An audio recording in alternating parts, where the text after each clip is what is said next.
What's up, guys? Welcome back to another episode of Dream a Little, the podcast that's all about helping you feel confident about your kink so you can share it with your significant other. I'm your host, Lo.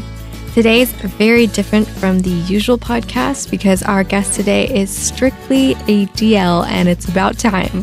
Before getting into this interview with Paul, I had heard from some DLs who told me they thought it would be harder to open up their DL side without having the explanation of liking little things. But after this interview, my perspective has kind of shifted on the matter, so keep listening to hear Paul's point of view. One of my favorite parts of this episode is the simplicity of Paul's advice. It's all very actionable, so I think you're going to love it just as much as I did. If you're into ABDL, but you haven't told your significant other about it because you're scared they'll reject you, be sure to download my free guidebook, 6 Steps to Coming Out Kinky. I'll walk you through the entire process I used to introduce my boyfriend to my kink. To download it, head over to thelittlelounge.com/102. That's thelittlelounge.com/102. As always, I'll link to this as well as Paul's contact information in the show notes. Let's get started. Hey, Paul, welcome to Dream a Little. Thank you so much for coming on the show. Yeah, thanks for having me on. I'm so excited. I heard you were a listener. Yeah, I've been listening for, I think, episode 13, I think, is when I first found you on whatever podcast thing I have on my phone. You are OG, that is for sure. Yeah. So how long have you been into ABDL? Are you more into the AB or DL side? Tell me all about you. Okay, so I'm pretty much strictly a DL. Okay. And it probably goes back to when, it's one of those things that I think this has always been hardwired. I think it's always, I don't want to say for the whole community, but it's something that's just kind of hardwired into you, I think, even before you know. But the trigger definitely was when I was 8. Oh, so that's when you became aware of... Yeah, for sure, yeah. What happened was, should I just tell you? Yeah, just dive right in. Go ahead. Okay, cool. So basically the situation was that my cousin was a bedwetter. And one time I was sleeping over there and we were getting ready for bed and he was in the other room with my aunt and he was getting really upset. But I didn't really know what was going on. I was just waiting for him to come out so we could play Nintendo. So I was like, okay. Priorities. Yeah. So then my aunt came in and she's like, your cousin's kind of embarrassed I don't know what kind of words she put it in, but she's like, he's embarrassed to wear a diaper to bed. Would you care if you did too, just so it would make him feel better? And she wasn't guilting me into it or pressuring me into it. I could have said yes or no, but I was just like, yeah, sure. Because in my mind, I'm like, I want to get back to Nintendo here. So this makes the process faster, sure. And then so then when she put me one, I was just like, oh my God, this is amazing. This is so comfortable. And obviously at that time, it wasn't like a sexual thing, right? I'm only 8 years old. Right. But it was just a comforting thing, almost felt like a zen or, you know what I mean? Yes. Something like that. It's just really comforting. Exactly what you said. Just, it's comfortable. It's a soft thing, Yeah. And, and it totally worked. My cousin was like, awesome, and then every time I slept over after that happened. Okay. Until it was almost like, well, we kind of were in our teens when it, so yeah. Wow, that's really interesting because I feel like that's every DL's fantasy. I've read stories about that happening and I never thought that would actually happen in real life. Yeah, no, that's legitimately what happened. And and then after that they kind of, it just grew from there from going out and buying my own and secret and, everything that every DL goes through when they're trying to figure this thing out. Yeah, absolutely. Yeah, the whole binge and purge and all that. So, yeah. So what is it like for being a DL in the ABDL community? Does the AB stuff really just not do anything for you? Yeah, well, yeah, it doesn't at all. It's kind of weird because I almost feel like I'm in a different outer circle because, like, I'm like, I get it. I get, like, being acting like an adult baby or being regressed, age regression, all that can feel very safe and comforting and just fun. But it's just kind of like, when I have talked to people about, this, they immediately assume like, oh, so you act like a baby. I'm like, no, no, no, I don't act like a baby. So, and it's kind of things like, TeddyCon, for example. Yeah. I have a DL friend in the city where I live in who went to TeddyCon and was like, it was amazing. And it was his first time last year. It was amazing, all that. And I've always been like, I don't know if that would be for me because I'm strictly just like a diaper lover. Right. And where are So, like the diaper conventions? Like just strictly DL conventions at that point, there's not, there's ABDL, nothing, right? So, Yeah, it kind of feels that way. yeah.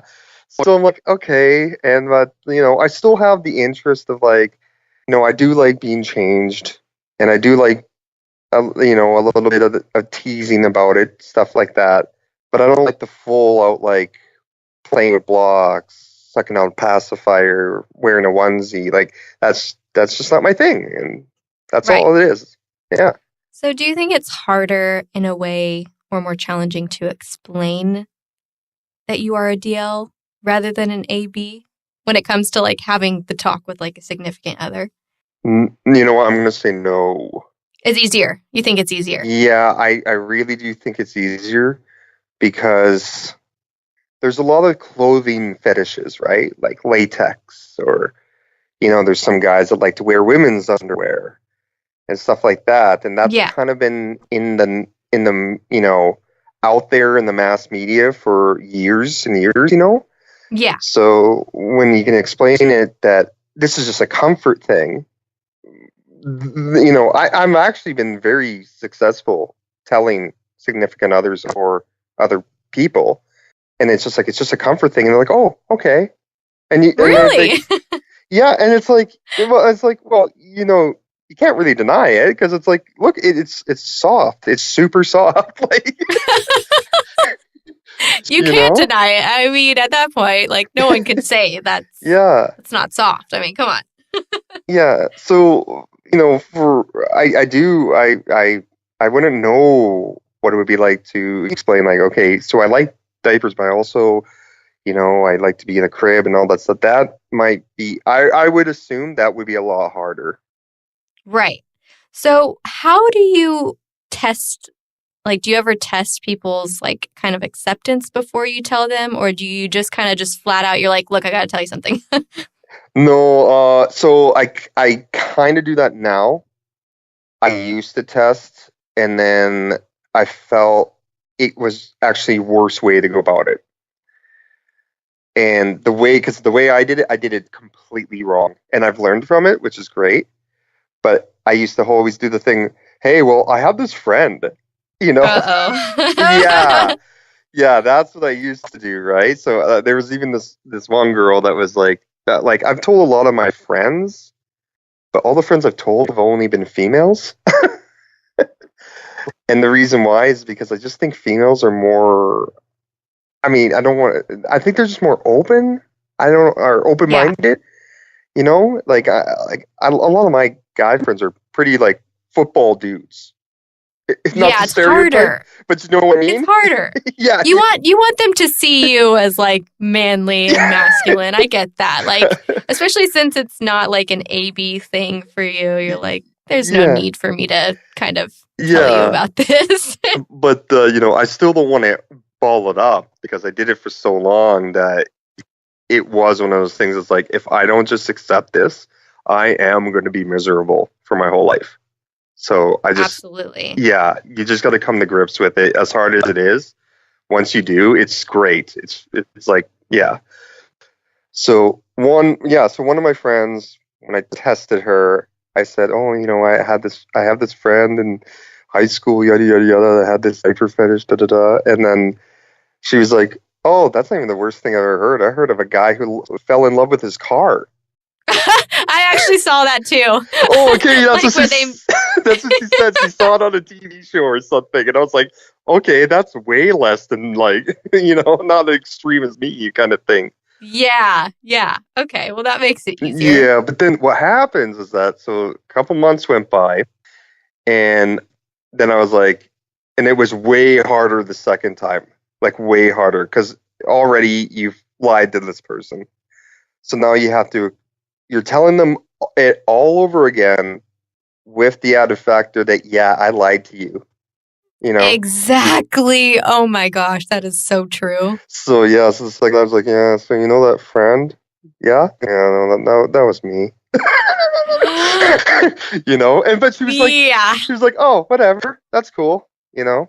You got lucky because a lot of people might not appreciate being lied to No, or be so no, understanding. no. And so I think I did that like twice in two different scenarios, but that time was like, I can't do that again. I can't go through that again because it's so much worse the second time, you It's like know? now you got to bring it all up all over again Like, and be like, by the way. yeah, and like you never brought it up the first time in the first place, right?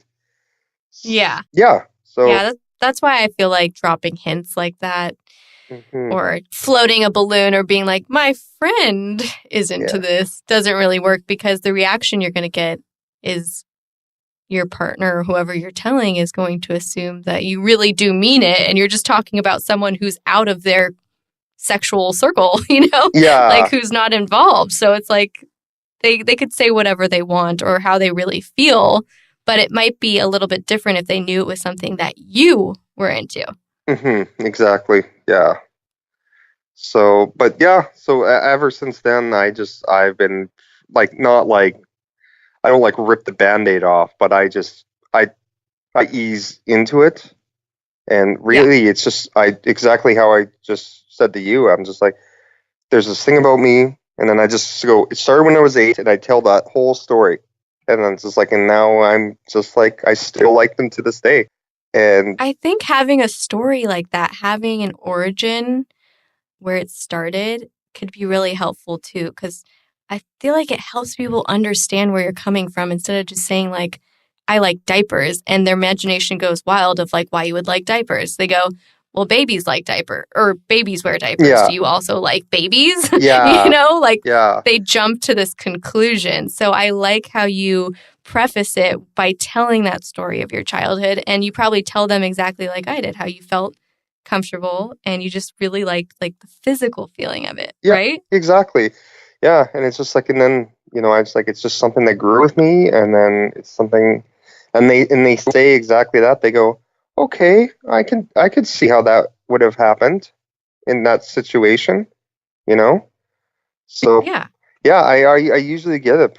Like, I've gotten a good response with that all the time. The only time I never did is I had a girlfriend.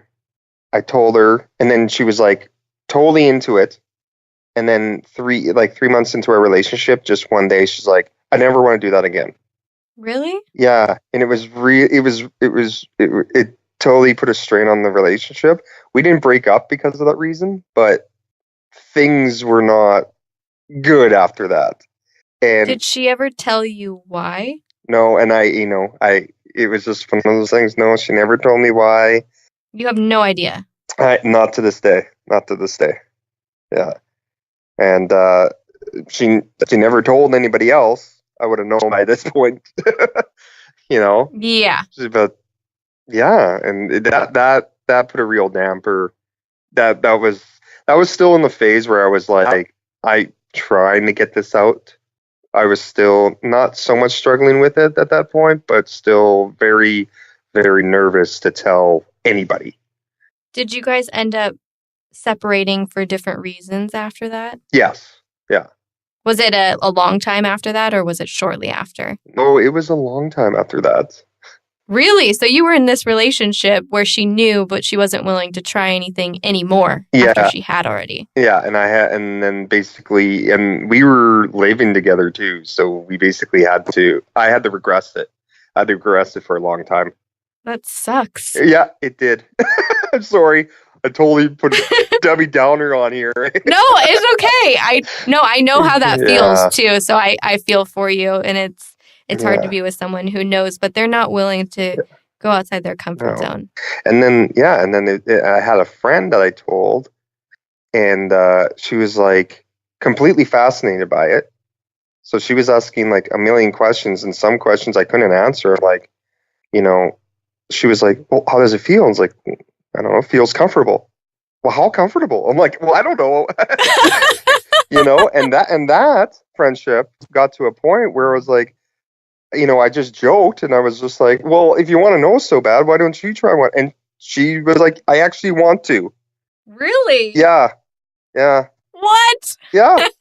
and it was the funniest night ever because I didn't see her get into it or anything. It's just, she brought like clothing for over it and stuff because we were just friends. It wasn't anything, you know what I mean? Like it wasn't anything sexual. You're just friends who diaper each other. Yeah, we didn't even diaper each other. No, we were in like separate rooms or whatever. But okay.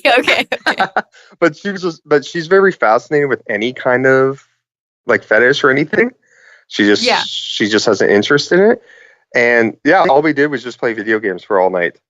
And then did she like it? But it was really funny when I showed her one of them because she thought it was just going to be a plain white thing. Yeah. And it was one of the safari ones. So she was like, "Oh my God, this is a real diaper." And I was like, "Well, yeah." Wait, so I have to know, did she enjoy it? No, she didn't not enjoy it. But she was just like, I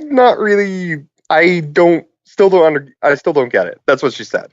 You know what? You have to give her kudos though for giving it a try. Oh, absolutely. And I had no expectations. I didn't think she was going to try. I want to be like instantly. Now she's like a DL or ADL, right? No, that's what we all hope for. But. Yeah.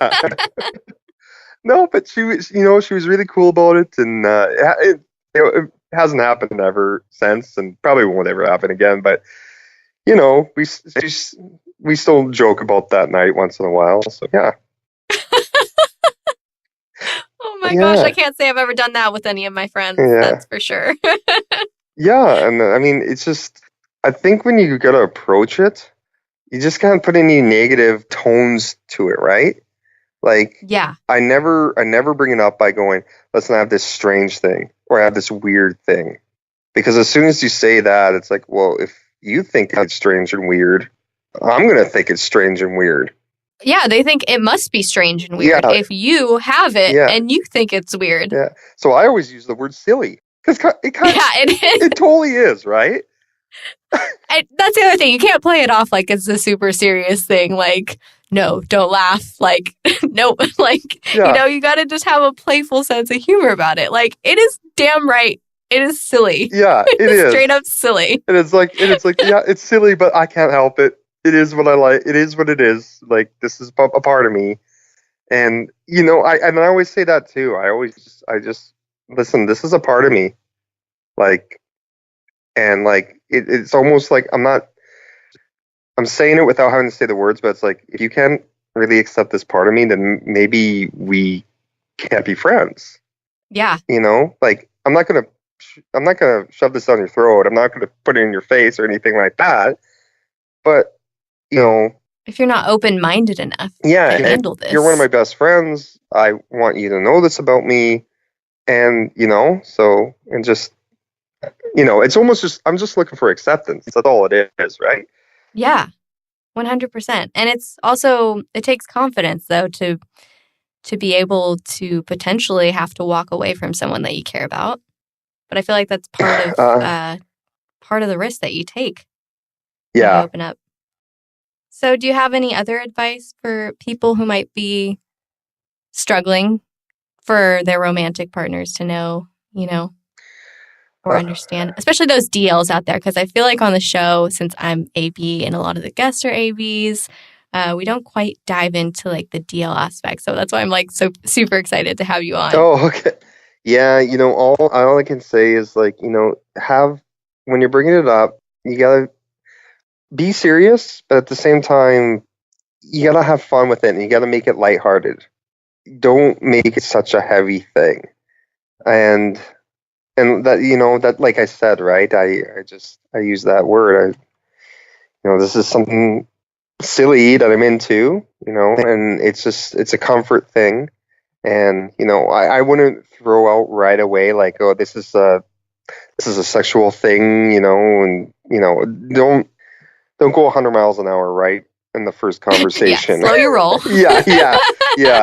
Just, you gotta ease people into it. And I mean, this is easy to say but hard to do, but you really have to know the person really before you tell them, right? You have to know, even if you've known them for 10 years, are they going to be that open-minded, to accept?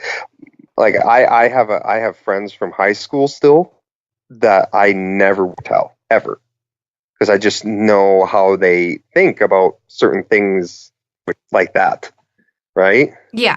And then I've met people, absolutely. Yeah, and then I've known people for a month, and I'm like, oh, okay, this person sounds like they've done everything on the planet. So there are clues, right, in the way that people talk, the things that they talk about, how they respond to other things you might bring up that are kind of taboo or would require someone to be open-minded. There are definitely clues, and I feel like sometimes when you're in a relationship with someone, you know the clues, and it's still hard to pull the trigger, even though, you think it's just that moment of uncertainty, but it just takes the courage to just be honest about what you like, even if they're not going to be involved. At least they know. I feel like that's still a weight lifted off your shoulders if they just know. Yeah. And then, I don't know, I guess the other thing I would say is, like, I've talked to lots of people and seen, like, oh, I told my mom, I told my dad and all this stuff. And it's like, I don't think that's necessary. Yeah, I'm with you on that one. I don't think that, it's not like, I mean, it's kind of coming out, but it's, it's not the same thing as coming out. But, like, not really. Come on, like, not really. No, yeah, you know what I mean? But some people kind of treat it that way. Yeah. And it's like, as if, like, it's like they don't need to know. They're not going to be involved. It's like, well, you don't know about your parents' things, so why do they need I would to know? hope. You don't want to know. And you know what? They probably don't want to know either, right? So. Oh my gosh, if I told my parents, they'd be like, why the hell are you telling me? Yeah, like, what? Does this affect me at all? Like, you know what I mean? Yeah, maybe then they'd be like, maybe you should go talk to someone. Who's not your parents about this, Yeah. But, totally. So, Paul, thank you so much for coming on the show and sharing your stories. How can people find you on social media? You're on FetLife, right? Yeah, so I'm on FetLife at DL only. Awesome. Yeah, and okay. Thanks for having me on. I will go ahead and I will link to that on the show notes. Thank you so much for coming on the show. I'll talk to you later. Bye. All right, bye.